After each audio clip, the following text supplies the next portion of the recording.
بسم الله الرحمن الرحيم. وقال النبي صلى الله عليه وسلم: بينما رجل يمشي بطريق وجد غصن شوك على الطريق فأخره فشكر الله له فغفر له. رواه مسلم. صدق اللہ العظیم. بات چل رہی تھی قرآن کریم اور احادیث مبارکہ کی روشنی میں 80 ایسے اعمال کا تذکرہ ملتا ہے جس سے انسان کے ماضی کے گناہ معاف ہو جاتے ہیں. ان میں سے ہر ایک عمل ایسا ہے کہ اس پر اللہ رب العزت نے یہ جناب رسول اللہ صلی اللہ علیہ وسلم نے گناہوں کی معافی کا تذکرہ فرمایا ہے. ان میں 15 اعمال کا تذکرہ قرآن کریم میں ہے اور 65 اعمال کا تذکرہ احادیث مبارکہ میں ہے. ان 80 اعمال میں سے 50 اعمال کا تذکرہ گزشتہ دروس میں ہو چکا تھا. آج کے درس میں 51 نمبر پر عمل ہے راستے سے تکلیف دہ چیز ہٹانا. راستے سے تکلیف دہ چیز ہٹانا، اس کا مطلب یہ ہے کہ اگر راستے میں کوئی کانٹا، کوئی اینٹ یا راستے میں کوئی ایسی چیز پڑی ہو جس سے چلنے والوں کو تکلیف ہو رہی ہو اور اگر کوئی وہ شخص وہ چیز ہٹا دے تو بسا اوقات یہ عمل اس کے لیے مغفرت کا ذریعہ بن جاتا ہے. صحیح مسلم کی روایت ہے، رسول اللہ صلی اللہ علیہ وسلم نے ارشاد فرمایا: بینما رجل یمشی بطریق، ایک شخص راستے پہ چل رہا تھا، وجد غصن شوک علی الطریق، اس نے راستے میں ایک کانٹا پایا، فأخرہ، اور اس نے کانٹے کو اٹھا کر پیچھے کر دیا، فشکر اللہ لہ فغفر لہ، اللہ تعالیٰ نے اس عمل کی بڑی قدردانی کی اور اللہ تعالیٰ نے اس کے گناہوں کو معاف فرما دیا. یہ صحیح مسلم کی روایت ہے. یعنی آپ صلی اللہ علیہ وسلم یہ فرما رہے ہیں کہ ایک شخص راستے پہ جا رہا تھا اور اس نے ایک کانٹے کو راستے سے ہٹایا. اللہ کو یہ عمل پسند آیا. اللہ رب العزت نے اس عمل کی بدولت اس شخص کی مغفرت فرما دی. اللہ تعالیٰ کے ہاں کسی عمل کی کثرت مطلوب نہیں ہے، بلکہ عمل چاہے چھوٹا کیوں نہ ہو لیکن اخلاص کے ساتھ ہو، سنت طریقے کے مطابق ہو، تو وہ چھوٹا سا عمل بھی اللہ کے ہاں قبول ہو جاتا ہے. عمل زیادہ ہو لیکن اخلاص نہ ہو، سنت طریقے کے مطابق نہ ہو، وہ زیادہ عمل بھی اللہ کے ہاں قبول نہیں ہوتا. اللہ تعالیٰ کے ہاں اخلاص مطلوب ہے اور شریعت کے طریقے اور ضابطے کے مطابق وہ عمل مطلوب ہے. تو اس شخص نے راستے سے یہ کانٹا ہٹایا، مغفرت کا ذریعہ بن گیا. امام ابو نعیم اصفہانی رحمۃ اللہ علیہ نے حلیۃ الاولیاء میں ایک واقعہ لکھا. امام ابن سیرین رحمۃ اللہ علیہ فرماتے ہیں کہ ایک شخص نے خواب دیکھا، جنت میں ایک شخص گھوم رہا ہے اور اس کی پنڈلیاں سونے کی پنڈلیاں، وہ سونے کے پاؤں کے ساتھ گھوم رہا ہے. اس نے پوچھا اللہ تعالیٰ نے آپ کو یہ مقام اور مرتبہ کس وجہ سے عطا کیا؟ اس شخص نے کہا راستے میں تکلیف دہ چیز تھی، میں نے اس کو ہٹایا، اللہ کے ہاں یہ عمل قبول ہوا، اللہ نے مجھے جنت بھی عطا کی اور ان پنڈلیوں کی جگہ، گوشت کی پنڈلیوں کی جگہ سونے کی پنڈلیاں اللہ نے مجھے عطا فرما دی. عمل کبھی تھوڑا سا ہوتا ہے لیکن مقصد اللہ کی رضا ہوتی ہے تو وہ چھوٹا سا عمل مغفرت کا ذریعہ بن جاتا ہے. مولانا جامی رحمۃ اللہ علیہ کی کتاب ہے نفحات الانس. اس میں مولانا جامی نے مختلف علماء کی سوانح اور ان کی زندگی کے واقعات لکھے. اس میں انہوں نے ایک واقعہ لکھا کہ ایک بزرگ لکھ رہے تھے، لکھنے کے دوران ان کے قلم پر کہیں سے مکھی آ کر بیٹھ گئی. اس دور میں لکڑی کے قلم ہوتے تھے، سیاہی میں لگا لگا کے اسے لکھا جاتا تھا. تو لکڑی کے اس قلم پر ایک مکھی آئی اور سیاہی چوسنے کے لیے بیٹھ گئی. تو انہوں نے اپنے قلم کو روک دیا کہ جتنی دیر تک یہ سیاہی چوستی ہے یہ بھی اللہ کی مخلوق ہے، چوسنے دیا. اللہ تعالیٰ کو یہ عمل پسند آیا کہ اس نے میری مخلوق کے اوپر رحم اور شفقت کا معاملہ کیا، یہی عمل اس کی مغفرت کا ذریعہ بن گیا. تو عمل بظاہر چھوٹا سا تھا لیکن دل میں چونکہ محبت تھی، شفقت تھی۔ حدیث میں آتا ہے رسول اللہ صلی اللہ علیہ وسلم نے فرمایا ارحموا من فی الارض یرحمکم من فی السماء، تم زمین والوں پہ رحم کرو، آسمان والا تم پہ رحم کرے گا۔ امام ابو داؤد سجستانی رحمۃ اللہ علیہ بہت بڑے عالم اور بزرگ گزرے ہیں، سنن ابی داؤد کے مصنف ہیں۔ ایک دفعہ یہ سفر کر رہے تھے تو ساحل سمندر پر جیسے پہنچے تو اچانک ایک شخص کو چھینک آئی تو اس نے الحمدللہ کہا۔ اب مسنون طریقہ یہ کہ جو الحمدللہ کہے تو سننے والا جواب میں یرحمک اللہ کہے۔ اب جس نے الحمدللہ کہا وہ کشتی میں تھا، وہ آگے ایک دم نکل گیا۔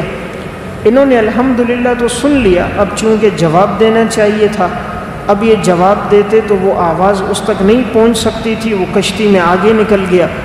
تو انہوں نے 1 درہم کی کشتی کرائے پر لی اور کشتی والے سے کہا مجھے جلدی سے اس کے قریب پہنچا دو تاکہ میں اس کو اس کے چھینکنے کا جواب دے دوں۔ کشتی والے نے ان کو اس کے قریب پہنچایا۔ امام ابو داؤد رحمۃ اللہ علیہ نے جواب میں کہا یرحمک اللہ، جواب اس کو دے دیا، واپس آ گئے۔ کسی نے کہا حضرت آپ نے کیوں کشتی بک کروائی؟ کہا حدیث میں آتا ہے کہ رسول اللہ صلی اللہ علیہ وسلم نے فرمایا کہ جو شخص چھینکنے والے کے الحمدللہ سنے تو جواب میں یرحمک اللہ کہے، تو میں نے کہا اس سنت پر اور حدیث پر عمل ہو جائے، میں نے اس کے لیے کشتی بک کروائی۔ رات جب سوئے تو خواب دیکھا، کوئی کہہ رہا تھا ابو داؤد نے 1 درہم کے بدلے میں جنت کو خرید لیا۔ ابو داؤد نے 1 درہم کے بدلے میں جنت کو خرید لیا۔ عمل چھوٹا سا تھا لیکن چونکہ مقصد حدیث پر عمل تھا، سنت پر عمل تھا، اللہ تعالیٰ نے اس عمل کو مغفرت کا ذریعہ بنا دیا۔ ہم یہ سمجھتے ہیں کہ چھوٹے اعمال اس طرف رغبت نہیں کرتے، توجہ نہیں کرتے، حالانکہ یہ دیکھنا ہے عمل ہماری نظر میں چھوٹا بھلے کیوں نہ ہو، لیکن جس پیغمبر سے ثابت ہے ان کی شخصیت بہت بڑی ہے، اور جس شریعت میں اس کا تذکرہ آیا وہ تذکرہ بہت بڑا۔ تو اللہ کے ہاں یہ چیز مطلوب ہے کہ آپ صلی اللہ علیہ وسلم کا کوئی عمل ہے، اللہ کو حضور کا ہر عمل ایسا پسند ہے، انسان جو بھی عمل کر لیتا ہے اخلاص کے ساتھ ہو وہ اس کی مغفرت کا، ہدایت کا ذریعہ بن جاتا ہے۔ مشہور واقعہ ہے، مشکات المصابیح میں علامہ تبریزی رحمۃ اللہ علیہ نے بھی لکھا، ایک فاسقہ فاجرہ عورت ہے، وہ راستے سے گزر رہی ہے اور ایک کنویں کے کنارے دیکھتی ہے کہ ایک کتا ہے جو پیاسا ہے اور اس کی زبان باہر لٹک رہی ہے۔ اس فاسقہ عورت کو رحم آیا کہ یہ کتا پیاس کی وجہ سے یہاں پر بیٹھا ہے اور یہ مٹی کو چاٹ رہا ہے۔ اس نے اپنے چمڑے کا موزہ نکالا، کنویں میں ڈالا اور اس میں جو پانی آیا وہ نکال کر اس کتے کو پلایا۔ اللہ تعالیٰ کو یہ عمل پسند آیا کہ اس نے محض میری رضا کے لیے عمل کیا، یہی عمل اس فاسقہ عورت کی مغفرت کا ذریعہ بن گیا۔ تو زندگی اس کی فسق و فجور میں گزری لیکن یہ عمل صرف اللہ کی رضا کے لیے کیا۔ اس لیے زندگی میں انسان کوئی ایسے اعمال ضرور کرے جس میں مقصد صرف اللہ کی رضا ہو، تاکہ کل قیامت کے دن نامہ اعمال کھلے تو ایسے اعمال بھی انسان کے سامنے آ جائیں۔ حضرات سلف کی زندگی میں اخلاص کس قدر ہوتا تھا۔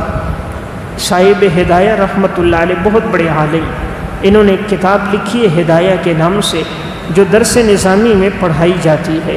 یہ اتنے بڑے عالم تھے لیکن زندگی میں اتنا اخلاص تھا، انہوں نے 13 سال کے عرصے میں ہدایہ نامی کتاب لکھی اور 13 سال روزے کی حالت میں لکھی۔ علامہ تاش کبرزادہ رحمۃ اللہ علیہ نے مفتاح السعادہ میں لکھا ہے وَكَانَ صَائِمًا فِي تِلْكَ الْمُدَّةِ وَكَانَ لَا يُفْطِرُ أَصْلًا وَكَانَ يَجْتَهِدُ أَلَّا يَطَّلِعَ عَلَى صَوْمِ أَحَدٌ۔ 13 سال روزے کی حالت میں ہوتے تھے اور کوشش ہوتی تھی میرے اس عمل کا کسی کو پتہ نہ چلے۔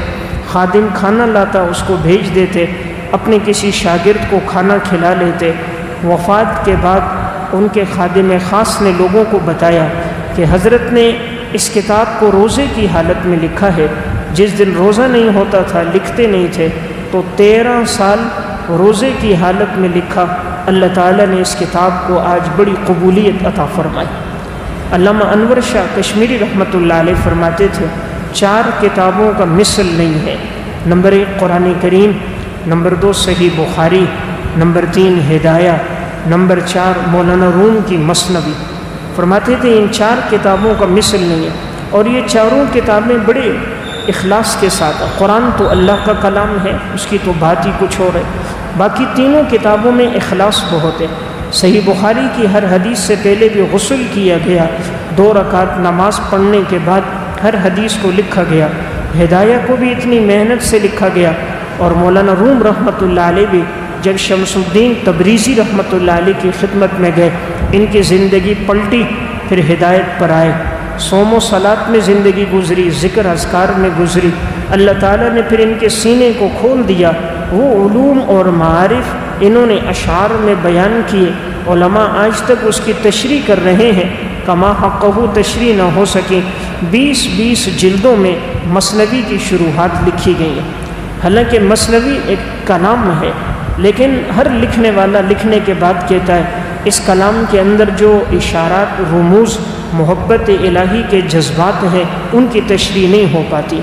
تو بہرحال جب کوئی انسان اخلاص کے ساتھ کوئی کام کرتا ہے، چھوٹا بھی ہو اللہ کے ہاں قبول ہوتا ہے۔ تو 51ویں نمبر پر میں نے بات عرض کی، راستے سے تکلیف دہ چیز ہٹائی، اللہ کے ہاں عمل قبول ہوا اور مغفرت کا ذریعہ بن گیا۔ نمبر 52 سورہ ملک کی تلاوت کرنا۔ قرآن کریم میں 29ویں سپارے میں سب سے پہلے ایک سورت ہے سورہ ملک، جس میں 30 آیات ہیں۔ رسول اللہ صلی اللہ علیہ وسلم نے ارشاد فرمایا سورۃ من القرآن 30 آیتاً، قرآن کریم کی ایک سورت ایسی ہے جس میں 30 آیات ہیں، تشفع لصاحبها حتی یغفر لہ، یہ اپنے پڑھنے والے کی سفارش کرتی ہے یہاں تک کہ پڑھنے والے کے گناہوں کو معاف کر دیا جاتا ہے۔ اور وہ سورت تبارک الذی بیدہ الملک، یہ سورت ہے۔ تو یہ سنن ابی داؤد کی روایت ہے۔ تو آپ صلی اللہ علیہ وسلم نے فرمایا جو آدمی سورہ ملک پڑھے گا اللہ تعالیٰ اس کے گناہوں کو معاف فرما دے گا۔ حدیث میں ایک واقعے کا تذکرہ بھی ملتا ہے، صحابہ اکرام کی ایک جماعت ایک جگہ سے گزر رہی تھی، تو انہوں نے ایک جگہ پہ رات کو پڑاؤ ڈالا۔ انہیں معلوم نہیں تھا کہ نیچے قبر ہے، اوپر سے قبر کے نشانات مٹے ہوئے تھے، بظاہر لگتا تھا کوئی عام جگہ ہے۔ جب پڑاؤ ڈالا تو رات خیمے میں قرآن کریم پڑھنے کی آواز سنائی دی گئی۔ جب کان لگا کر سنا تو دیکھا سورہ ملک کی آواز تھی، تو ایک مردہ سورہ ملک تلاوت کر رہا تھا اور اس کی آواز سننے میں آ رہی تھی۔ تو یہ واقعہ پھر آپ صلی اللہ علیہ وسلم کو بتایا گیا۔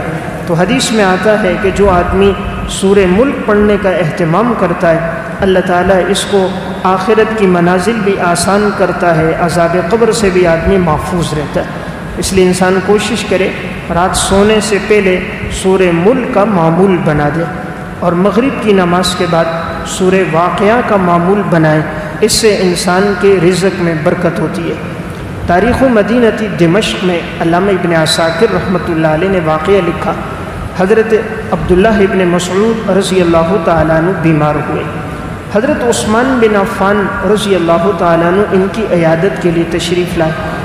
تو جب آئے تو بیٹھے ان کے پاس تھوڑی دیر، پھر فرمایا اگر تم چاہو تو میں کچھ دراہم اور دینار تمہاری اولاد کے لیے دے دوں، تمہارے بعد تمہاری اولاد کو نفع ہوگا، ان پر فقر نہیں آئے گا، مصیبت اور حالات نہیں آئیں گے۔ فرمایا کہ میری اولاد کو ضرورت نہیں۔ حضرت عثمان نے پوچھا بھائی کیوں ضرورت نہیں؟ کہا میں نے اپنی اولاد کو سورہ واقعہ سکھائی ہے، اور جو سورہ واقعہ کا اہتمام کرتا ہے اللہ تعالیٰ غربت کو، افلاس کو دور کر دیتا ہے، رزق میں برکت ڈال دیتا ہے۔ میں نے اپنی اولاد کو بتایا جب بھی حالات آزمائشیں آئیں تم نے سورہ واقعہ کو اپنے معمولات میں لانا ہے۔ تو حضرات سلف اعمال پر لاتے تھے، ہم اپنی اولاد کو مال اور دولت پہ لاتے ہیں، وہ عمل کے ذریعے سے ان کا ذہن بناتے تھے جو کچھ ہوگا اعمال سے ہوگا، عمل اختیار کرو گے اللہ کی مدد اترے گی۔ ہماری تمام نظر اسباب پر ہے، اعمال پر نہیں ہے، اس لیے اسباب اختیار کر کے بھی ہم پریشان ہیں، اور وہ اعمال اختیار کر کے اللہ کی مدد ان کے لیے اترتی تھی۔ صحابی حضور کے پاس آئے جب قرآن کریم کی آیت نازل ہوئی کہ جو انسان خزانہ جمع کرتا ہے تو وہ سونا اور چاندی اور وہ اس کا حق نہیں ادا کرے گا تو یوم یحمى علیہا فی نار جہنم فتقوی بہا جباہہم وجنوبہم وظہورہم۔ صحابہ نے پوچھا یا رسول اللہ بہترین خزانہ کون سا ہے ہم جمع کریں. مقصد تھا سونا جمع کریں، چاندی جمع کریں، اونٹوں کو جمع کریں، گھوڑوں کو جمع کریں. آپ نے فرمایا سب سے بہترین خزانہ افضلہ لسان ذاکر وقلب شاکر، سب سے بہترین خزانہ ہے تمہاری زبان پہ اللہ کا ذکر ہو اور تمہارا دل اللہ کا شکر کرنے والا ہو، اور اللہ تمہیں ایسی بیوی عطا کر دے جو تمہاری نافرمانی نہ کرے، خیانت نہ کرے، تمہاری مدد کرنے والی ہو. اور ایک روایت میں اللہ تمہیں ایسا جسم عطا کر دے جو مصیبتوں پہ صبر کرنے والا ہو. تو یہ 4 چیزیں آپ نے بیان فرما دی. دیکھیں صحابہ کی توجہ دنیا کی طرف جانے لگے، آپ نے ان کی توجہ اعمال کی طرف لائی. آپ نے فرمایا بہترین چیز کیا ہے؟ اللہ ایسی زبان دے جس پر اللہ کا ذکر ہو، ایسا دل دے جس سے انسان اللہ کا شکر ادا کرے، بیوی مل جائے فرما بردار ہو، جسم مل جائے مصیبتوں پہ صبر کرنے والا ہو. تو یہ اللہ کی بڑی نعمت ہے. تو میں عرض کر رہا تھا انسان اہتمام کرے سورہ ملک کا عشاء کی نماز کے بعد اور مغرب کے بعد سورہ واقعہ کا، اور اپنے دن کے آغاز میں تلاوت کا سورہ یاسین کا، تاکہ پورا دن اس کا بابرکت ہو. نمبر 53، مالدار آدمی کو مہلت دینا اور تنگ دست کو معاف کرنا. ایک عمل یہ ہے کہ اگر کوئی آدمی کسی کو قرضہ دے دیتا ہے، اب مالدار آدمی نے کہا میں قرضہ لوٹاؤں گا مہینے بعد 10 دن بعد، لیکن اب اس کے پاس پیسے نہیں ہے، لوٹا نہ سکا، اب وہ چاہتا ہے میری مدت کو بڑھا دیا جائے. یا کوئی غریب آدمی ہے اس کے پاس قرضے کی ادائیگی کے پیسے نہیں اور دوسرا اس کا قرضہ معاف کر دیتا ہے. تو حدیث میں آتا ہے کہ جو آدمی دوسروں کا قرضہ معاف کرے گا، مدت کو بڑھائے گا، اللہ اس کے گناہوں کو معاف کر دے گا. رسول اللہ صلی اللہ علیہ وسلم نے ارشاد فرمایا، صحیح بخاری کی روایت ہے، کان تاجر یداین الناس، کہ پہلے زمانے میں ایک تاجر تھا جو لوگوں کے ساتھ معاملات کیا کرتا تھا. فَإِذَا رَأَى مُعْسِرًا، اگر وہ کسی تنگ دست کو دیکھتا، قال لِفِتْيَانِهِ تَجَاوَزُوا عَنْهُ، تو وہ نوجوانوں سے، خادموں سے، نوکروں سے کہتا تھا کہ تم ان کو معاف کر دو، درگزر کا معاملہ کرو. لعل اللہ ان یتجاوز عنا، شاید کہ اللہ ہمارے ساتھ بھی درگزر کا معاملہ کرے. تو آپ صلی اللہ علیہ وسلم فرماتے ہیں فتجاوز اللہ عنہ، اللہ نے بھی اس کے ساتھ درگزر کا معاملہ کیا اور اللہ نے اس کے گناہ معاف فرما دیے. تو گویا ایک عمل یہ ہے کہ تنگ دست کو آدمی معاف کر دے، مالدار ہے مہلت بڑھا دے. تو اس لیے اللہ نے وسعت دی ہو تو اگر کوئی غریب کسی سے قرضہ لے اور ادا نہ کر سکے تو آدمی اپنی وسعت کے مطابق اس کو معاف کر دے. ہو سکتا ہے یہی عمل مغفرت کا ذریعہ بن جائے. نمبر 54، آذان دینا. آذان دینا وہ عمل ہے جس سے انسان کے گناہوں کی معافی ہوتی ہے، اور جہاں تک آذان کے کلمات پہنچتے ہیں حدیث میں آتا ہے جو شجر و حجر اور مدر اس کو سنتے ہیں کل قیامت کے دن وہ اس کے لیے گواہی دیں گے. اور جتنے لوگ اس کے آذان کے کلمات سن کر مسجد نماز پڑھنے کے لیے آتے ہیں، جہاں ان کو اجر و ثواب ملتا ہے، وہاں اللہ تعالیٰ مؤذن کو بھی اس کا پورا اور بھرپور ثواب عطا فرماتے. نبی اکرم صلی اللہ علیہ وسلم نے ارشاد فرمایا، ان اللہ وملائکتہ یصلون علی الصف المقدم، یقیناً اللہ اور اللہ کے فرشتے رحمتیں بھیجتے ہیں ان لوگوں پر کہ جو پہلی صف میں نماز پڑھیں. والمؤذن یغفر له بمد صوتہ، مؤذن کے گناہوں کو معاف کر دیا جاتا ہے جہاں تک اس کی آواز پہنچتی ہے.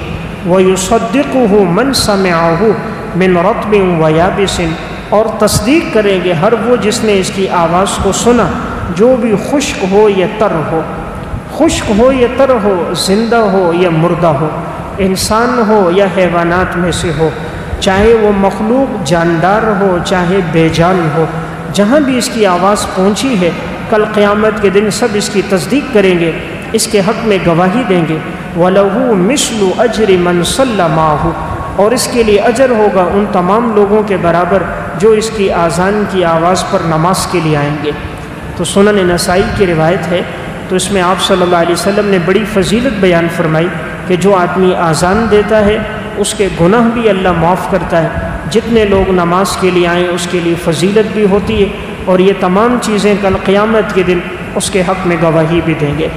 دیکھیں آج انسان دنیا میں لوگوں کے لیے دعوت دیتا ہے، ایک جماعت کا جلسہ ہے اس کے لیے بلا رہا ہے، کوئی ایک اپنی جماعت کے لیے بلا رہا ہے، کوئی دوسری سیاسی جماعت کے لیے بلا رہا ہے، کوئی ایک جماعت کے پوسٹر لگا رہا ہے، کوئی دوسرے کے جھنڈے لگا رہا ہے، کوئی ایک کا میسج بھیج رہا ہے، کوئی دوسرے کا پروگرام دوسرے کو بتا رہا ہے، لیکن مؤذن اللہ کی توحید کی، رسول اللہ صلی اللہ علیہ وسلم کی رسالت کی، کائنات میں کامیابی کی دعوت دے رہا ہے۔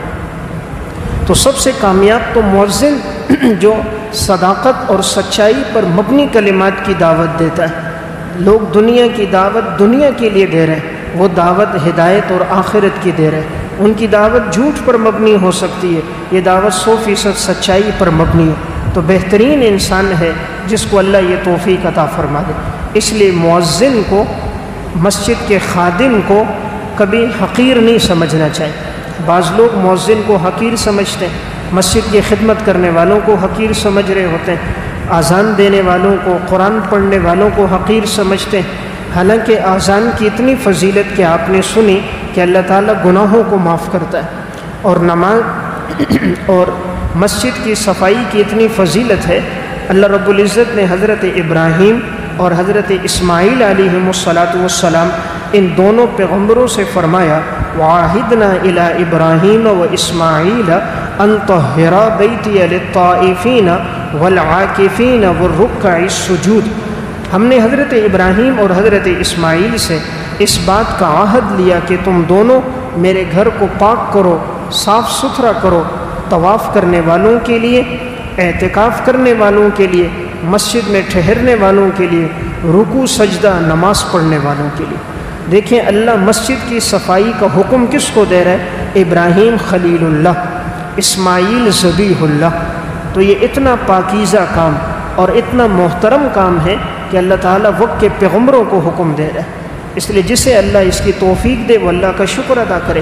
آج ہم دنیا میں لوگوں کی صفائی کر رہے ہیں، کوئی آج کسی سیٹ کا کمرہ صاف کر رہا ہے، کوئی ان کے بیت الخلاء صاف کر رہا ہے، کوئی فیکٹریوں میں جھاڑو مار رہے ہیں، کوئی مینیجر کے ٹیبل پہ کپڑا مار رہا ہے، کوئی دنیا داروں کے لیے چائے اور کھانا پکا رہا ہے، کوئی انگریز کے کپڑے جوتے دھو رہا ہے، کوئی 7 سمندر پار ان کے گھر کی خدمت کر رہا ہے، اور اسے اللہ نے اپنے گھر کی خدمت کے لیے لگایا۔ یہ بہت بڑے اعزاز کی بات ہے، اس کو حقیر نہیں سمجھنا چاہیے، شکر کرنا چاہیے۔ اس مادیت کے دور میں اللہ اپنے گھر کی خدمت لے، اپنے قرآن کی خدمت لے، قرآن پڑھنے پڑھانے والوں کو بھی حقیر نہیں سمجھنا چاہیے۔ رسول اللہ صلی اللہ علیہ وسلم نے فرمایا خیرکم من تعلم القرآن وعلمہ، بہترین انسان وہ ہے جو قرآن سیکھے اور سکھائے۔ ایک یہ کہ میں اور آپ کسی کو بہترین کہیں، ایک امام الانبیاء کسی کو بہترین کہے، ایک آج کا دانشور کہے فلاں بہترین انسان، پڑھا لکھا کہے، سائنسدان کہے، ایک وہ کہے کہ جن سے سچا کائنات میں کوئی نہیں آیا، جن کی زبان سے نکلنے والی بات ہر بات وحی پر مبنی، وہ فرما رہے ہیں کہ بہترین ہے۔ اس لیے میں نے ایک بات عرض کی، تو یہ عمل بڑی فضیلت والا ہے، آذان دینا۔ ایک عمل ہے 55 نمبر پر افطار کرانا۔ افطار کرانا یعنی کسی آدمی کا روزہ ہو اور اللہ نے وسعت دی ہو اور وہ دوسرے کو روزہ افطاری کروائے تو اس کی بڑی فضیلت ہے۔ نبی اکرم صلی اللہ علیہ وسلم نے ارشاد فرمایا من فطر فیہ صائما کان لہ مغفرۃ لذنوبہ، جو آدمی کسی روزے دار کو افطاری کرائے گا اللہ اس کے گناہوں کو معاف کر دے گا۔ وعتق رقبتہ من النار، اللہ اس کی گردن کو جہنم سے آزاد کر دے گا۔ وکان لہ مثل اجرہ من غیر ان ینقص من اجرہ شیء، اور اس کے لیے اتنا ہی اجر ہوگا اور اس کے اجر میں سے کچھ بھی کم نہیں کیا جائے گا۔ اب صحابہ اکرام نے پوچھا قلنا یا رسول اللہ لیس کلنا یجد ما یفطر الصائم، ہم میں سے ہر آدمی اتنی گنجائش نہیں پاتا کہ وہ روزے دار کو افطار کروائے، یعنی افطاری کرانے میں تو خرچہ ہوتا ہے، تو اتنا ہم میں سے ہر آدمی تو اپنی وسعت نہیں پاتا۔ تو رسول اللہ صلی اللہ علیہ وسلم نے فرمایا یعطی اللہ ھذا الثواب، اللہ یہ ثواب اس شخص کو بھی دے گا من فطر صائما علی مذقۃ لبن، جس نے کسی روزے دار کو افطار کروایا دودھ کا ایک گھونٹ دودھ کسی کو پلایا، ایک گھونٹ لسی کسی کو پلائی، او تمرتن ایک کھجور کا دانہ کھلایا، او شربت من ماء پانی کا ایک گھونٹ پلا دیا، اللہ اس کو بھی یہ فضیلت عطا کرے گا۔ یعنی یہ ضروری نہیں کہ دسترخوان کو بھر دیا جائے، یہ ضروری نہیں کہ دوسرے کو پیٹ بھر کے کھلایا جائے، بلکہ اگر اللہ کی رضا کے لیے ایک گھونٹ پانی بھی پلایا، اللہ اس کے گناہ معاف کرے گا۔ آپ نے فرمایا ومن اشبع صائما، جس نے روزے دار کو سیر کر کے پانی پلایا، سقاہ اللہ من حوضی شربتن، اللہ اس کو میرے حوض سے پانی پلا کر سیراب کرے گا، لا یظمأ، پھر وہ پیاسا نہیں ہوگا، حتی یدخل الجنہ، یہاں تک کہ وہ جنت میں داخل ہو جائے۔ تو 56 نمبر پر عمل ہے سورہ اخلاص کی تلاوت کرنا۔ نبی اکرم صلی اللہ علیہ وسلم نے ارشاد فرمایا من قرأ کل یوم 200 مرۃ، جس شخص نے دن میں 200 مرتبہ سورہ اخلاص تلاوت کی، محی عنہ ذنوب 50 سنۃ الا ان یکون علیہ دین، اللہ اس کے 50 سال کے گناہوں کو معاف کر دے گا سوائے یہ کہ اس پہ قرضہ ہو۔ قرضہ معاف نہیں ہوگا، باقی اللہ اس کے سارے گناہ معاف فرما دے گا۔ سنن ترمذی کی روایت ہے، یعنی جو آدمی دن میں 200 مرتبہ سورہ اخلاص پڑھے تو اتنی بڑی فضیلت ہے کہ اللہ تعالیٰ اس کے 50 سال کے گناہ معاف کر دے گا۔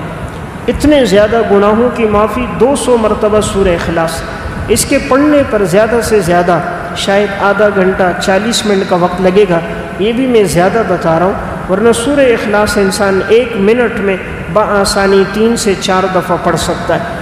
حافظ قرآن ہو تو شاید اس کے لیے 200 دفعہ پڑھنا 15 سے 16 منٹ کی بات ہوگی۔ تو اتنا مختصر وقت لگتا ہے، اتنی زیادہ فضیلت ہے، تو کوشش ہم کریں اپنا وقت ذکر اذکار میں لگا دیں۔ آج بڑی بدبختی کی بات ہے، 5 گھنٹے موبائل کی اسکرین پہ گزرتے ہیں، 10 منٹ ذکر کرنے کی توفیق نہیں ہوتی۔ 6 گھنٹے انٹرنیٹ دیکھیں گے، 4 گھنٹے واٹس ایپ، فیس بک، یوٹیوب استعمال کریں گے، سیاسی گفتگو ہوگی، گھنٹوں چل رہی ہوگی، کبھی ایک چینل، کبھی دوسرا، کبھی تیسرا چینل کیبل پہ دیکھ رہے ہوں گے، سامنے ٹیبل پہ 4 سے 5 اخبار پڑے ہوئے ہوں گے، سارا دن موبائل پر، کیبل دیکھنے پر، ٹیلی ویژن دیکھنے پر، سیاسی گفتگو میں گزر جائے گا، زبان پہ اللہ کا ذکر نہیں آئے گا۔ اصل بات یہ ہے جب اللہ ناراض ہو جاتا ہے ذکر کی توفیق سلب کر دیتا ہے۔ آج انسان کہتا ہے نا میں ذکر نہیں کرتا، ہماری کیا مجال، ہم کریں نہیں، اللہ ہماری ناپاک زبانوں کو اپنے مقدس کلام کے پڑھنے کی توفیق نہیں دیتا، کہ جس زبان پہ ہر وقت گانا ہو، فلمی ڈائلاگ ہو، تو ان زبانوں پہ خدا کا کلام اور رب کا ذکر نہیں آتا۔ اس لیے کوشش کی جائے جب بھی وقت ملے انسان اللہ کا ذکر کرے۔ جب بچہ ماں کے پیٹ میں ہوتا ہے، علامہ دمیری رحمۃ اللہ علیہ حیات الحیوان میں لکھتے ہیں، بچہ جب ماں کے پیٹ میں ہوتا ہے، حدیث میں ہے کم از کم 6 مہینے، زیادہ سے زیادہ 2 سال تک ہوتا ہے، اللہ تعالیٰ بچے کو غذا ماں کے پیٹ میں دیتا ہے۔ جب حمل ٹھہر جاتا ہے، عورت کے لیے جو خون آنا ہوتا ہے حیض کا، وہ رک جاتا ہے۔ اب اس خون سے بچے کی نشو و نما اور بچے کی پرورش ہوتی ہے، اور یہ خون اللہ تعالیٰ بچے کو منہ کے ذریعے نہیں دیتا، یہ خون بچے کو ناف کے ذریعے جاتا ہے۔ بچے کی جو ناف ہے وہ اس کی ماں کے ساتھ جڑی ہوئی ہوتی ہے، اس ناف کے ذریعے سے وہ خون اور غذا اس کے جسم میں منتقل ہو رہا ہوتا ہے۔ پھر جب بچہ پیدا ہوتا ہے اس کی ناف کو کاٹ دیا جاتا ہے۔ اس میں حکمت کیا ہے؟ حالانکہ غذا تو منہ کے ذریعے ہے، آج ہم کھاتے ہیں پیتے منہ سے، حکمت یہ ہے کہ خون چونکہ ناپاک اور نجس چیز ہے، زبان سے انسان اللہ کا ذکر کرے گا، اللہ تعالیٰ نے یہ مناسب نہیں سمجھا جس زبان سے میرا ذکر ہو اس زبان کے ذریعے سے اللہ خون جسم میں منتقل کرے، تو اللہ نے خون کے لیے نظام ناف کے ذریعے سے بنا دیا۔ تو اس سے اندازہ ہوتا ہے زبان ایک ایسا مقدس انسان کے جسم میں عضو ہے جو اللہ نے انسان کو دیا، اور اس کی قدر و قیمت کا اندازہ اس سے پوچھیں جس کے پاس زبان میں بولنے کی صلاحیت نہیں ہے۔ اگر ایک آدمی گونگا ہو، اس سے پوچھو زبان کتنی بڑی نعمت ہے، تھوڑی دیر کے لیے زبان آدمی بند کرے، ہاتھوں سے کسی کو بات سمجھائے تو زندگی میں کتنا مشکل ہو جائے گا کہ جو کام ہم منٹوں سیکنڈوں میں کر رہے ہیں گھنٹوں میں وہ کام نہیں ہو سکے گا۔ تو یہ اللہ کی طرف سے بہت بڑا فضل ہے، اللہ کی طرف سے احسان ہے، اللہ نے زبان میں قوت گویائی ڈالی ہے۔ تفسیر کشاف میں علامہ جار اللہ زمخشری رحمۃ اللہ علیہ نے ایک واقعہ لکھا۔ حضرت لقمان حکیم بہت بڑے اللہ والے بزرگ، نیک صالح متقی اور دانا انسان ہیں۔ اللہ تعالیٰ نے قرآن کریم میں ایک سورت کا نام سورہ لقمان رکھا اور ان کا تذکرہ فرمایا۔ یہ ابتدا میں غلام تھے، سیاہ فام تھے، لیکن اللہ نے حکمت اور دانائی دی تھی۔ تو جس کے غلام تھے، آقا نے ایک دفعہ ان کو بکری دی اور کہا اس کو ذبح کرو اور اس کے جسم کے 2 بہترین عضو لے کر آؤ۔ حضرت لقمان گئے، بکری کو ذبح کیا اور اس کی زبان اور دل لے کر آئے۔ چند دنوں کے بعد آقا نے پھر بکری دی کا ذبح کرو اور اس کے جسم کے 2 بدترین عضو لے کر آؤ۔ حضرت لقمان حکیم نے بکری ذبح کی اور پھر اس کی زبان اور دل لے کر آئے۔ آقا نے پوچھا، میں نے کہا بہترین عضو لاؤ، تم نے زبان اور دل لائی۔ میں نے کہا ہم بدترین عضو لے کر آؤ، تم زبان اور دل لے کر آئے۔ حضرت لقمان نے فرمایا، انسان کے جسم میں سب سے بہترین عضو یہی ہے، اگر یہ 2 ٹھیک ہو جائیں اس سے بہترین عضو جسم میں کوئی نہیں، اور اگر یہ دونوں بگڑ جائیں تو اس سے بدترین عضو بھی جسم میں کوئی نہیں۔ اس سے معلوم ہوتا ہے یہ دونوں اللہ کی بڑی نعمت ہے۔ اس لیے حدیث میں آتا ہے، نبی اکرم صلی اللہ علیہ وسلم نے ارشاد فرمایا، اللہ تعالیٰ نے انسان کے جسم میں گوشت کا لوتھڑا رکھا، فرمایا کہ اگر یہ گوشت کا لوتھڑا ٹھیک ہو جائے سارا جسم ٹھیک ہو جاتا ہے، اور اگر یہ بگڑ جائے سارے جسم میں بگاڑ آ جاتا ہے۔ آپ نے فرمایا یہ گوشت کا لوتھڑا انسان کا دل ہے۔ دل کی مثال ایسے جیسے بادشاہ، باقی اعضاء کی مثال جیسے رعایا۔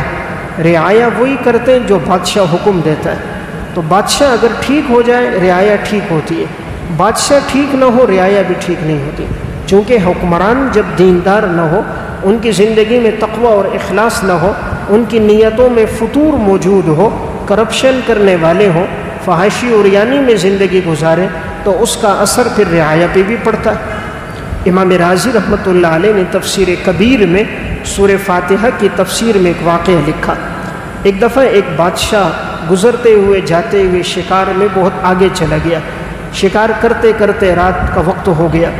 اب جب اس نے پلٹنے کے لیے سوچا تو اندھیرا چھا گیا، تو اس نے سوچا جاؤں گا، راستے میں جنگل ہے، کوئی نقصان نہ پہنچا دے، سوچا یہیں کہیں رات گزار دیتا ہوں۔ چونکہ یہ بڑا شکاری تھا اور شکار میں متوجہ ہوا، اس کو پتہ ہی نہ چلا، بہت آگے نکل آیا۔ اب یہ رات گزارنے کے لیے جگہ ڈھونڈ رہا تھا، اس کو ایک خیمہ نظر آیا، اس نے آواز دی، ایک نوجوان لڑکا باہر آیا، پوچھا بھائی کون ہو؟ کہا مہمان ہوں، رات کو ٹھہروں گا اور صبح میں چلا جاؤں گا۔ انہوں نے کہا ٹھیک ہے، ہمارا سامنے ایک باغ ہے، ہم اس کو آپ کو اپنے باغ میں ٹھہراتے ہیں۔ تو وہ لے کر اس کو اپنے جنگل کے کنارے پر ایک باغ تھا، خوبصورت انار کا باغ تھا، اس میں لے کر چلے گئے۔ اب یہ انار کے باغ میں پہنچا، بادشاہ نے باغ دیکھا، پسند آیا، کہا مجھے بھی ذرا جوس پلاؤ۔ وہ گئے اور ایک انار کے دانے کو نچوڑا، جب نچوڑا تو اس سے پورا گلاس بھر گیا، اور وہ لے کر آئے، اس دور کے بڑے بڑے گلاس تھے، بادشاہ کو پلایا تو اس کو بڑی خوشی ہوئی، فرحت ملی، اور اس انار کا ذائقہ بڑا ہی لذیذ تھا۔ تو بادشاہ کے دل میں ایک دم ارادہ بدل گیا، اس نے کہا کہ اتنا خوبصورت باغ اور ایسے لذیذ انار اور ان کا ایسا میٹھا رس، کیوں نہ صبح اس کو اپنی ملکیت میں لے لیتا ہوں، اور جیسے آج کے دور میں ہوتا ہے کہ ان کو کہیں مروا دیا پولیس مقابلے میں، اور جو جائیداد اور دولت ہے اس پہ قبضہ کر دو، یا کوئی اس پہ کیس ڈال کے سلاخوں کے پیچھے اس کو دھکیل دو۔ تو اس نے بھی سوچا ان پر یا کوئی جرمانہ لگا لوں یا ٹیکس لگا لوں، یا کسی طرح ان سے میں لے لیتا ہوں۔ نیت میں فطور آ گیا، تھوڑا وقت گزرا، پھر کہا مجھے ذرا انار کا جوس پلاؤ۔ نوجوان پھر گیا، لے کر آیا، لیکن اب جو ڈالا تو اس سے وہ بڑا گلاس بھرا نہیں، اور جب اس کو پینے کے لیے دیا تو وہ ذائقہ بھی نہیں تھا اور وہ بڑا ترش تھا۔ اس نے کہا بھئی یہ کیا بات ہے، پہلے آپ نے لایا پورا گلاس بھرا، بہترین ذائقہ تھا، جاؤ کہیں اور سے لے کر آؤ۔ دوسرے درخت سے توڑ کر لایا، وہ بھی اسی طرح، ذائقہ بڑا ترش تھا اور بہت کم رس نکلا۔ 3-4 درختوں سے توڑا، اسی طرح ہوا۔ بادشاہ نے کہا اصل بات کیا ہے؟ وہ نوجوان اس کو جانتا نہیں ہے کہ یہ بادشاہ ہے۔ اس نے کہا لگتا ہے بادشاہ کی نیت میں فطور آ گیا، اور جب بادشاہوں کی نیت بگڑ جاتی ہے، ان کے ارادوں میں بگاڑ آتا ہے، وہ رعایا کو نقصان دیتے ہیں، اللہ برکتوں کو اٹھا لیتا ہے۔ بادشاہ تو سمجھ گیا، اب کہتے ہیں میں نے دل میں نیت کر دی میں اس سے باغ نہیں لوں گا، اس کا باغ اسی کو چھوڑوں گا، اس نے احسان کیا اس کا بدلہ بھی دوں گا۔ دل میں نیت کر دی، پھر کچھ وقت گزرا رات کا، پھر کہا بھئی ایک گلاس پلاؤ، پھر وہ گیا ایک انار توڑ کے لایا، جب لایا تو وہ پورا بڑا گلاس بھر گیا، جب پیا تو وہ پہلے کی طرح بہترین ذائقہ تھا۔ اس نے کہا اب کیا ہوا بھائی؟ اس نے کہا لگتا ہے بادشاہ نے اپنی نیت ٹھیک کر دی۔ تو بادشاہ وہ خود ہی تھا، اس نے کہا واقعی بات ٹھیک کر رہے ہو، میں ہی بادشاہ ہوں، میں نے پہلے نیت بگاڑی تو اس کا اثر رعایا پہ پڑا، اب میں نے اپنی نیت کو ٹھیک کر دیا تو اللہ نے پھل کا ذائقہ تبدیل کر دیا۔ جب حکمران نیک ہوتے ہیں، نیتیں ٹھیک ہوتی ہیں، ان کے اثرات رعایا میں منتقل ہوتے ہیں۔ جب حکمران فاسق فاجر ہو جاتے ہیں تو ان کا برا اثر رعایا پر بھی پڑتا ہے۔ تو بہرحال میں ایک بات عرض کر رہا تھا کہ سورہ اخلاص میں اللہ کا ذکر ہے، لیکن عموماً اس کے پڑھنے کی توفیق کیوں نہیں ہوتی؟ ہمارا وقت زیادہ تر سیاسی گفتگو میں، دائیں بائیں کی باتوں میں، لایانی کاموں میں لگتا ہے، اس لیے کوشش ہو اس کا ذکر زیادہ ہو۔ نمبر 57، سورہ دخان کی تلاوت کرنا۔ رسول اللہ صلی اللہ علیہ وسلم نے فرمایا من قرأ حامیم الدخان لیلۃ الجمعہ، جو آدمی سورہ حامیم الدخان کو شب جمعہ کی رات میں پڑھے گا، ایماناً و تصدیقاً، ایمان کے ساتھ اور اللہ رب العزت کی توحید کی تصدیق کرتے ہوئے، اصبح مغفورا لہ، جب صبح ہوگی تو اللہ اس کے گناہوں کو معاف کر دے گا۔ سنن دارمی کی روایت ہے، یعنی جو آدمی شب جمعہ کی رات میں سورہ دخان جو 25ویں سپارے میں ہے اس کی تلاوت کرے گا، اللہ تعالیٰ صبح اس کے گناہوں کو معاف کر دے گا۔ اس سورت کے پڑھنے میں 3 سے 4 منٹ کا وقت لگتا ہے اور اتنی بڑی فضیلت ہے، اس لیے اہتمام کرنا چاہیے۔ نمبر 58، رات کو سوتے وقت کلمات استغفار پڑھنا۔ جو آدمی رات کو سوئے اور یہ مسنون کلمات جو آگے حدیث میں آ رہے ان کو پڑھے، اللہ تعالیٰ اس کے گناہ معاف کر دے گا۔ حدیث میں یہاں تک بات آئی ہے کہ اگر اس کے گناہ درختوں کے پتوں کے برابر ہو، یا اس کے گناہ ریت کے ذرات کے برابر ہو، یا اس کے گناہ سمندر کے پانی کے قطروں کے برابر کیوں نہ ہو، اللہ تب بھی سارے گناہ معاف کر دے گا۔ تو بڑی فضیلت والا عمل ہے۔ رسول اللہ صلی اللہ علیہ وسلم نے فرمایا من قال حین یأوی الی فراشہ، جو شخص اپنے بستر کی طرف آئے اور پھر یہ کلمات پڑھے، استغفر اللہ الذی لا الہ الا هو الحی القیوم واتوب الیہ، بہت آسان کلمات ہیں، استغفر اللہ الذی لا الہ الا هو الحی القیوم واتوب الیہ، 3 مرات 3 مرتبہ پڑھے، غفر اللہ لہ ذنوبہ، اللہ اس کے گناہوں کو معاف کر دے گا۔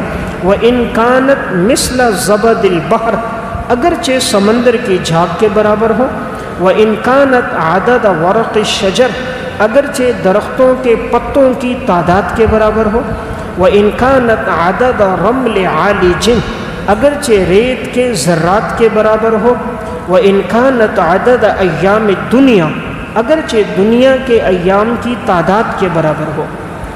سنن ترمذی کی روایت ہے، اول تو انسان ساری زندگی لگا دے اتنے گناہ نہیں کر سکتا کہ وہ آسمان کی چھت تک پہنچ جائے، ساری زندگی لگائے اتنے گناہ نہیں ہوں گے کہ وہ سمندر کی جھاگ یا پانی کے قطروں کے برابر ہو جائیں، یا درختوں کے پتوں یا ریت کے ذرات کے برابر ہو جائیں۔ لیکن بالفرض اگر کسی کے اتنے زیادہ بھی گناہ ہو، آپ صلی اللہ علیہ وسلم نے فرمایا وہ 3 مرتبہ یہ کلمات پڑھ لے، استغفر اللہ الذی لا الہ الا هو الحی القیوم واتوب الیہ، اللہ اس کے سارے گناہ معاف کر دے گا۔ دیکھیں اصل نفع آخرت کا نفع ہے، دنیا کا نفع نفع نہیں، دنیا کا نقصان نقصان نہیں۔ آج بچہ اگر 10 روپے کا گلاس توڑ دے، باپ بھی تھپڑ مارے گا، ماں بھی مارے گی، گلاس کیوں توڑا، یہ کب تو نے کیوں توڑا؟ بچہ نماز نہیں پڑھتا، ماں باپ نہیں کہتے، بچہ قرآن کی تلاوت نہیں کرتا، والدین نہیں کہتے، تکبیر اولیٰ چھوٹ جائے ان کو احساس نہیں ہوتا، تو ہم آخرت کے نقصان کو نقصان نہیں سمجھتے۔ امام ذہبی رحمۃ اللہ علیہ نے الکبائر میں لکھا، ایک بزرگ سے تکبیر اولیٰ فوت ہو گئی، تو صرف ان کے ایک دوست ان کے پاس آئے اور ان سے تعزیت کی کہ آج آپ سے تکبیر اولیٰ چھوٹ گئی، تو یہ رونے لگ گئے کہ اگر میرے دنیا کا نقصان ہوتا، 5,000 10,000 درہم کا نقصان ہوتا، سینکڑوں لوگ آتے میرے پاس اور مجھے تسلی دیتے، تکبیر اولیٰ چھوٹ گئی، ایک آدمی کے علاوہ کوئی نہیں آیا۔ اصل نقصان تو یہ نقصان ہے۔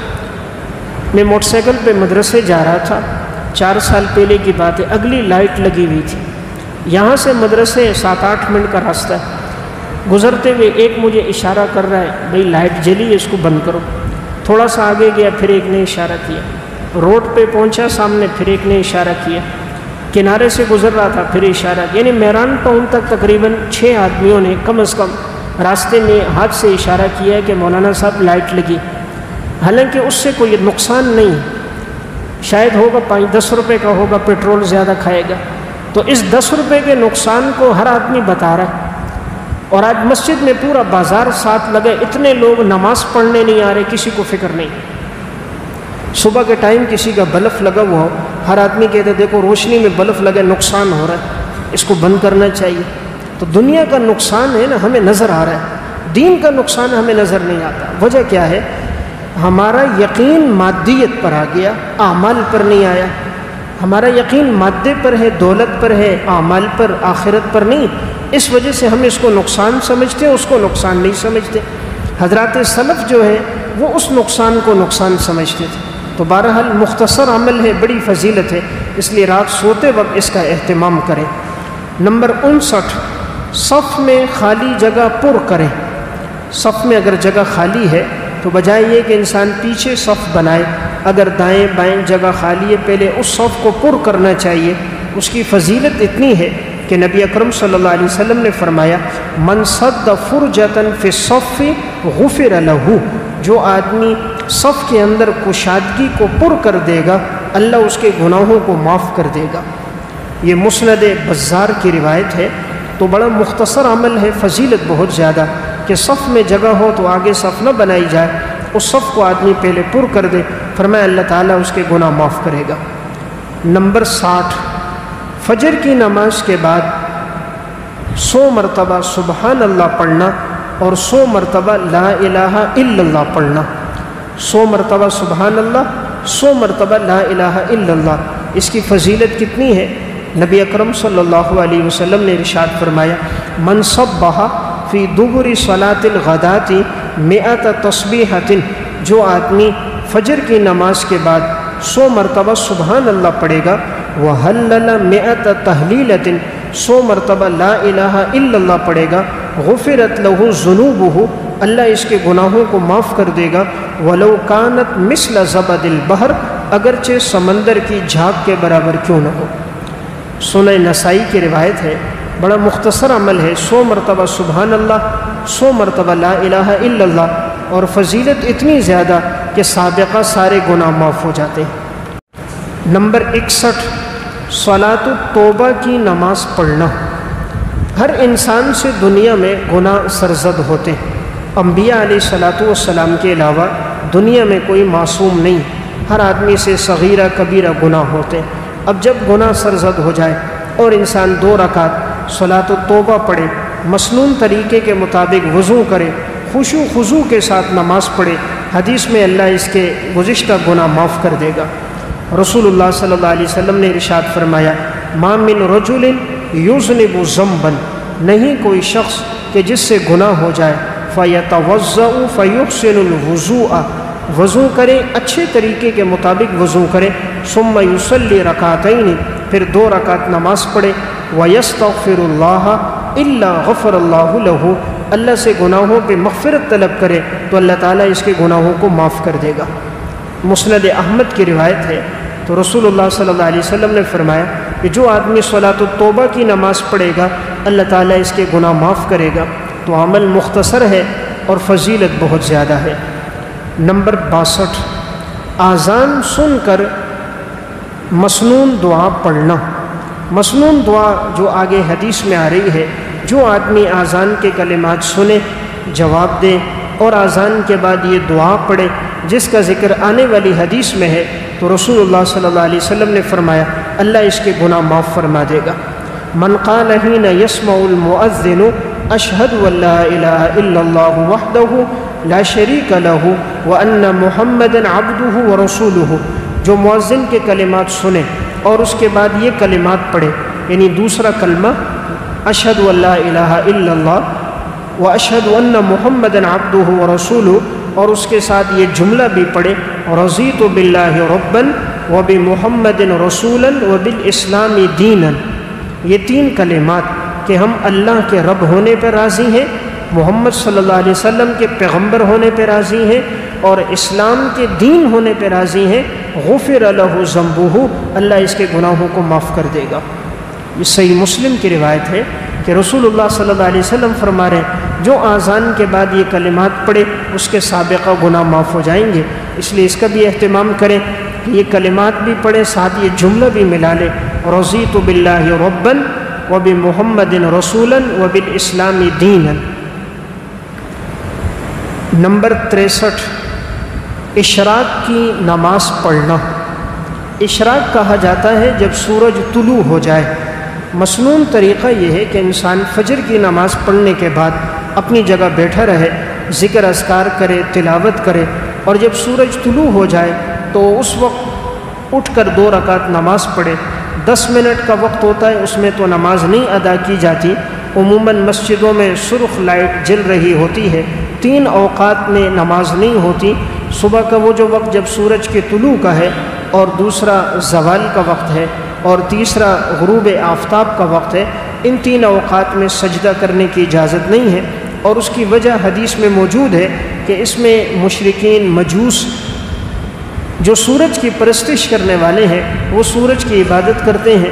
شیطان سورج کے سامنے کھڑا ہو جاتا ہے اور خوش ہوتا ہے کہ لوگ مجھے سجدہ کر رہے ہیں، تو غیر اللہ کی مشابہت ہے، اور ان تشبہ کی وجہ سے شریعت نے اس کام سے منع فرمایا. تو بہرحال اس وقت کے علاوہ آدمی جب سورج طلوع ہو اور نماز پڑھ لے تو حدیث میں آتا ہے اللہ اس کے سارے گناہوں کو معاف کر دے گا.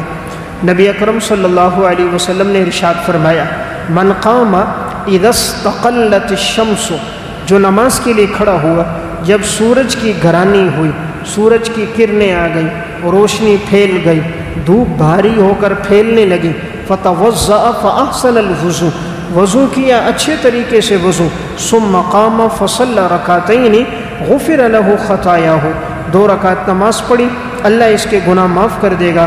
فکان کما ولدته امه، گویا جیسے ابھی اس کی ماں نے اس کو جنا ہے. یعنی اتنی فضیلت والا عمل ہے کہ جو آدمی نماز پڑھے اشراق کی، اللہ تعالیٰ اس کے سابقہ گناہوں کو معاف کر دے گا. اور ایک حدیث میں آتا ہے آپ صلی اللہ علیہ وسلم نے فرمایا کہ جو آدمی ذکر اذکار کرتا رہے پھر اشراق کی 2 رکعت نماز پڑھ لیتا ہے، اس کو ایسا ثواب ملے گا 1 حج اور 1 عمرے کا. اور آپ نے 3 مرتبہ ارشاد فرمایا مکمل مکمل مکمل، یعنی اس میں کوئی کمی نہیں ہوگی، 1 حج 1 عمرے کا کامل ثواب ہے. اس لیے اہتمام کرنا چاہیے، انسان اشراق کی نماز بھی پڑھے. زیادہ وقت نہیں لگتا، زیادہ سے زیادہ 25 منٹ آدھا گھنٹہ ہوتا ہے. اس دوران قرآن کریم کی تلاوت ہو جائے، ذکر اذکار ہو جائے، پھر انسان اشراق پڑھ کر اپنے کام کاج اور معمولات کو شروع کرے. دن میں بڑی برکت ہوتی ہے، مختصر وقت میں زیادہ کام ہوتا ہے، اللہ کاموں کی توفیق دے دیتا ہے. ایک تجربے کی بات ہے الحمدللہ، جب اللہ تعالیٰ معمولات کی انسان کو توفیق دے دے، خاص طور پہ اشراق پڑھنے کی، قرآن کریم کی تلاوت کی، تو دن میں بڑی برکت ہوتی ہے. لکھنے بیٹھے آدمی بہت لکھ لیتا ہے، مطالعہ کرے بہت مطالعہ کر لیتا ہے، بہت کچھ پڑھ لیتا ہے، دین کا فیض اس کا پھیل جاتا ہے، لوگوں کے دلوں میں اللہ محبوبیت مقبولیت ڈال دیتا ہے. اس ساری چیزوں کا تعلق اعمال سے. ہم نے محنت مادے پر کی کہ شاید ہماری عزت اس سے بڑھ جائے گی، ہماری گاڑی یا ہمارا لباس یا ہمارا موبائل ایسا ہو، حالانکہ یہ بات نہیں. اللہ کے ہاں معزز تقوی کی بنیاد پر ہے. ان اکرمکم عند اللہ اتقاکم، اور تقوی کی بنیاد پر اللہ لوگوں کے دلوں میں محبت ڈال دیتا ہے. جتنا انسان متقی ہوتا ہے اتنا محبوب اور مقبول ہوتا ہے، اور جتنا کمی آتی رہتی ہے اتنی اس کی شخصیت کے نکھار میں کمی آتی ہے، اتنی دن بدن عزت میں کمی آتی ہے. جس دن تہجد کی نماز پڑھیں، اشراق پڑھیں، اوابین پڑھیں، تلاوت کریں، اگلے دن اپنی عزت میں اضافہ دیکھیں گے، اپنے رزق میں برکت دیکھیں گے. 5 نمازیں تو فرض ہیں، وہ تو ہم نے ویسے پڑھنی. اللہ تعالیٰ کی خوشنودی نوافل سے ملتی ہے، تلاوت سے ملتی ہے. جتنا تلاوت اور نوافل کا اہتمام ہوگا اتنا اللہ رب العزت کی رضا ملے گی. اور جب رب العالمین راضی ہو جاتا ہے انسان کو معاشرے میں محبوب بنا دیتا ہے، ہر عام اور خاص کے دل میں اس کی محبت ڈال دیتا ہے. زبان میں تاثیر ڈال دیتا ہے، تو یہ اعمال سے ہوتا ہے۔ ہم توجہ دولت اور مادے پہ کرتے ہیں، اس لیے ہم پریشان ہوتے ہیں۔ تو بہرحال مختصر عمل ہے اشراق کی نماز، کوشش کریں اس کا اہتمام ہو۔ نمبر 64، بیمار کی عیادت کرنا۔ جب کوئی آدمی بیمار ہو اور انسان اس بیمار کی عیادت کے لیے جائے تو حدیث میں بڑی فضیلت آئی ہے۔ رسول اللہ صلی اللہ علیہ وسلم نے ارشاد فرمایا، ما من رجل یعود مریضا ممسیا، نہیں کوئی شخص جو کسی بیمار کی عیادت کرے شام کو، الا خرج معه 70,000 ملک، 70,000 فرشتے اس کے ساتھ ہوتے ہیں، یستغفرون له، جو اس کے لیے مغفرت طلب کرتے ہیں، گناہوں کی معافی طلب کرتے ہیں، حتی یصبح، یہاں تک کہ صبح ہو جائے۔ وکان له خریف فی الجنہ، اور ایسا آدمی صبح تک گویا کہ جنت کے باغوں میں گھوم رہا ہے، جس طرح کہ ایک پرندہ جنت کے باغوں میں چرتا ہے، گویا یہ بھی جنت کے باغوں میں گھوم رہا ہے اور پھلوں کو کھا رہا ہے اور اس کی آب و ہوا سے لطف اندوز ہو رہا ہے۔ ومن اتاہ مصبحا، جو صبح کے وقت کسی بیمار کی عیادت کرے، خرج معه 70,000 ملک، 70,000 فرشتے اس کے ساتھ ہوتے ہیں، یستغفرون له حتی یمسی، اس کے لیے گناہوں کی معافی طلب کرتے ہیں یہاں تک کہ شام ہو جائے۔ وکان له خریف فی الجنہ، اور یہ ایسا گویا جنت کے باغات میں گھوم رہا ہے۔ سنن ابی داؤد کی روایت ہے، اس میں رسول اللہ صلی اللہ علیہ وسلم نے بڑا مختصر عمل بتایا اور بڑی فضیلت بتائی۔ عمل کیا ہے؟ کوئی بیمار ہو اس کی عیادت کرو، صبح جاؤ گے شام تک 70,000 فرشتے دعا کریں گے، شام کو جائیں گے صبح تک 70,000 فرشتے اس کے لیے دعا کریں گے۔ دیکھیں آج ہم کوئی بزرگ ملے اسے دعاؤں کی درخواست کرتے، حضرت میرے لیے دعا کر دو، استاذ کے پاس جاتے ہیں، کوئی نیک آدمی ہو اسے کہتے ہیں، اور فرشتے معصوم ہیں، استاد سے گناہ ہوتا ہے، بزرگوں سے گناہ ہوتا ہے، والدین سے گناہ ہوتا ہے، فرشتوں سے گناہ نہیں ہوتا۔ اللہ فرما رہے لا یعصون اللہ ما امرہم ویفعلون ما یؤمرون، یہ اللہ کی نافرمانی نہیں کرتے، جو حکم اللہ دیتا ہے اس کو پورا کرتے ہیں۔ فرشتے معصوم ہیں، اور ایک فرشتہ نہیں 70,000 فرشتے اس آدمی کے لیے دعا کریں گے جو بیمار کی عیادت کرے گا۔ تو کتنا وزنی عمل ہے۔ لیکن عیادت کے کچھ آداب ہیں، جب انسان عیادت کے لیے جائے تو بہتر طریقہ یہ کچھ ہدیہ لے کر جائے، تاکہ بیمار کے لیے جو مناسب ہے، کوئی پھل فروٹ کا ہدیہ، کوئی جوس کا ہدیہ، یہ تنگ دست ہے تو مالی تعاون، چھپکے سے کوئی لفافے میں کوئی مالی تعاون اس کے ساتھ کر دیا جائے، یہ سب سے بہترین تحفہ ہے۔ نمبر 2، جب وہاں جائے تو آدمی بیمار پرسی کرے، ان کے سر پہ ہاتھ رکھے، تھوڑی دیر کھڑا ہو، ان کو تسلی دے کہ انشاءاللہ اس سے گناہ معاف ہوتے، بیماری سے گناہ جڑتے، انسان اللہ کے قریب ہو جاتا ہے تو اللہ تعالیٰ کا قرب ہوتا ہے، اللہ بیمار کی دعائیں قبول کرتا ہے۔ ہمارے لیے بھی دعا فرمائے، انشاءاللہ اللہ آپ کو صحت دے گا، تو اس کو تسلی کے کلمات کہیں۔ ہمارے ہاں عموماً اول تو ہم عیادت نہیں کرتے، اس کی کرتے ہیں جو دولت والا، پیسے والا بیمار ہو جائے پورا شہر جائے گا، غریب بیمار ہو جائے اپنا بھائی بھی نہیں جاتا۔ آج جو سلام ہے وہ دولت کو ہے، رشتے کو نہیں ہے، دولت کو سلام ہے۔ جو سلام دولت والے سب اس کو السلام علیکم کہتے ہیں، سب اٹھ کے ملتے ہیں۔ غریب اپنا بھائی بھی ہوتا ہے، توجہ نہیں کی جاتی۔ تو ایک تنگ دست تھا، وہ راستے میں گزرتا تھا، لوگوں کو سلام کرتا، کوئی جواب نہ دیتا، اللہ نے اچانک اس کو بہت دولت دے دی۔ اب جہاں سے گزرتا لوگ اٹھ کے ملتے، حضرت السلام علیکم، ہر ایک ملتا سلام کرتا۔ وہ کہتا میں آپ کے سلام کو پہنچا دوں گا، آپ کا سلام پہنچا دوں گا۔ تو کوئی بولتا بھائی کس کو پہنچائے گا؟ تو وہ شام کو گھر آتا، جہاں اس نے اپنے پیسے رکھے ہوئے ہوتے تھے وہ دراز کھولتا اور اس کو بولتا تجھے فلاں نے بھی سلام کیا، فلاں نے بھی سلام کیے، فلاں نے بھی سلام کیا۔ کہا میں تو وہی آدمی ہوں جو پہلے بھی تھا، لیکن مجھے کوئی پوچھتا نہیں تھا، یہ سب سلام میرے پیسے کو سلام ہے۔ تو آج ہم عیادت مالداروں کی کرتے ہیں، ایسا نہیں ہو، غریبوں کی بھی ہو اور ان کے ساتھ تعاون بھی ہو۔ پھر عیادت کا طریقہ یہ کہ تھوڑی دیر آدمی بیٹھے، یہ نہیں کہ گھنٹوں بیٹھے، اس سے بیمار کو، گھر والوں کو تکلیف ہوتی ہے۔ بعض لوگ وہاں جا کر تبصرے شروع کر دیتے ہیں، گفتگو شروع کر دیتے ہیں، بیمار بیچارہ پڑا ہے پریشانی میں اور ان کی گھنٹوں باتیں چل رہی ہیں۔ کوئی وہاں جا کر بیمار سے نہیں پوچھتا، اپنے موبائل میں لگا ہوا ہے، ایک اپنا موبائل دیکھ رہا ہے، دوسرا اپنا موبائل دیکھ رہا ہے، غریب ان کا چہرہ دیکھ رہا ہے اور وہ اپنے موبائل کی اسکرین دیکھ رہے ہیں۔ تو بھائی تو کس لیے آیا؟ موبائل دیکھنا تھا، گھر میں دیکھ لیتا۔ جب دوسرے کی عیادت کے لیے آئیں تھوڑی دیر کے لیے موبائل جیب میں رکھ دیا جائے، ان سے تسلی کے کلمات کہے جائیں۔ انسان محبت کا پیاسا ہے اور بیمار آدمی کو زیادہ محبت کی ضرورت ہے۔ شریعت نے اسی لیے عیادت رکھی، بیمار آدمی کا دل تنگ ہو جاتا ہے، پریشان ہو جاتا ہے، آخرت یاد آ جاتی ہے، اس کو اپنی فکر بڑھ جاتی ہے، پھر وہ اپنے آپ کو سمجھتا ہے میں دنیا سے جانے والا ہوں۔ جب لوگ قریب آتے ہیں، بیٹھتے ہیں، بات کرتے ہیں تو اس کا آدھا غم کم ہو جاتا ہے، تسلی دیتے ہیں، اس کے غم میں کمی آ جاتی ہے۔ اس لیے یہ اسلام ایسا مذہب ہے جو غم کو کم کر رہا ہے۔ انگریز تو کہتا ہے قریب نہیں جانا، بیمار کے جراثیم لگ جائیں گے، اس نے تو دور کر دیا، 6 فٹ کا فاصلہ رکھو، یہ ادھر بیٹھا ہے وہ ادھر بیٹھا ہے، باپ بیٹے کو سلام نہیں، بیٹا باپ کو نہیں۔ ہوتا کیا ہے، بوڑھے ہو گئے، اولڈ ہوم میں ڈال دیا۔ جن بچوں کی پرورش کی اب وہ سال میں ایک دفعہ صرف ایک پھولوں کا ہار گلدستہ دے دیتے، ہم نے اپنی ماں کا حق ادا کر دیا۔ آج وہی ہو رہا ہے یورپ اور امریکہ میں، پورے سال کے اندر صرف ایک دن ہے مدر ڈے، وہ ماں کا دن ہے، اس میں ماں کو گلدستہ پیش کر دو تو تم نے 360 دنوں کا حق ادا کر دیا۔ یہ انگریز کہتا ہے، اسلام کہتا ہے ماں کے قدموں کے نیچے جنت ہے۔ اسلام کہتا ہے ایک مرتبہ خوشی سے دیکھا اللہ ایک حج عمرے کا ثواب دے دے گا۔ تو اسلام نے والدین کا اتنا حق بیان فرما دیا۔ تو بہرحال یہ عیادت کے آداب ہیں، اس کی بھی رعایت رکھی جائے۔ آج کے درس کا آخری عمل ہے 65 نمبر پر، بیماری اور بخار کا آنا یہ گناہوں کی معافی کا ذریعہ۔ جب کوئی انسان بیمار ہو جائے اور اس کو بخار ہو جائے، اس سے اللہ تعالیٰ اس کے گناہ معاف فرما دیتا ہے۔ امام بخاری رحمۃ اللہ علیہ نے الادب المفرد میں حدیث نقل کی، فرماتے ہیں کہ کنت مع سلمان وعاد مریضا فی کندہ۔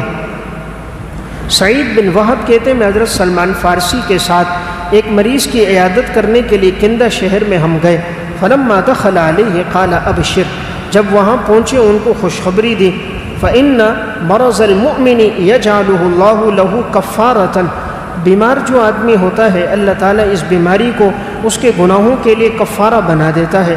وَإِنَّ مَرَضَ الْفَاجِرِ كَالْبَعِيرِ، اور جو فاجر آدمی ہوتا ہے اس کے گناہ اس طرح جیسے اونٹ، عَقَلَهُ أَهْلُهُ ثُمَّ أَرْسَلُوهُ، اس کے گھر والوں نے اس کو باندھ دیا پھر اس کو چھوڑ دیا۔ فَلَمْ يَدْرِ لِمَا عُقِلَ وَلِمَا أُرْسِلَ، اس کو نہیں معلوم اسے کیوں باندھا گیا اور اس کو نہیں معلوم اسے کیوں چھوڑ دیا گیا۔ یعنی آپ صلی اللہ علیہ وسلم یہ فرما رہے کہ دیکھیں جو نیک آدمی ہوتا ہے جب وہ بیمار ہو جائے اللہ بیماری سے اس کے گناہ معاف کر دیتا ہے، اس کے سارے گناہ جڑ جاتے ہیں۔ اور جو فاسق فاجر ہوتا ہے وہ بیمار ہوتا ہے لیکن اس کو احساس نہیں ہوتا، اس کی مثال جیسے اونٹ ہے، اونٹ کو باندھو اس کو نہیں پتہ کیوں باندھا گیا، اس کو چھوڑ دو اس کو نہیں معلوم کیوں چھوڑ دیا گیا، یعنی وہ اپنی فکر اور توجہ نہیں بڑھاتا۔ مومن آدمی بیمار ہوتا ہے اللہ کی طرف توجہ بڑھ جاتی ہے، اعمال کی طرف توجہ بڑھ جاتی ہے، مصیبت آتی ہے توجہ بڑھتی ہے۔ اگر بیماری آئی اور اعمال میں اضافہ نہیں ہوا، بیماری آئی صلاۃ التوبہ کی طرف متوجہ نہیں ہوا، صدقے کی طرف نہیں ہوا، تو سمجھنا چاہیے یہ بیماری گناہوں کا کفارہ نہیں۔ جو بیماری گناہوں کا کفارہ بنتی ہے اس کی علامت ہی اس میں رجوع الی اللہ بڑھ جاتا ہے، ندامت بڑھ جاتی ہے، آنسو نکلنا اضافہ ہو جاتا ہے، گناہوں پہ معافی ہو جاتی ہے، صدقے کی توفیق ہو جاتی ہے اور اللہ اس کو صبر کی توفیق دے دیتا ہے۔ زبان پہ گلے شکوے نہیں ہوتے۔ جو منافق ہوتا ہے فاجر ہوتا ہے وہ گلے کرتا ہے، خدا کو کوئی اور نہیں ملا پورے علاقے میں، مجھے بیمار کر دیا، میرے بچوں کو بیمار کر دیا، کفری کلمات کہتا ہے۔ مومن آدمی خوش ہے کہ میرے گناہ اس سے معاف ہو رہے۔ تو بہرحال بیماری کا آنا ناراضگی کی علامت نہیں۔ آج بعض لوگ نادان ہیں، کوئی آدمی بیمار ہو ہفتہ 20 دن 25 دن کہتے ہیں اللہ کی پکڑ میں آ گیا۔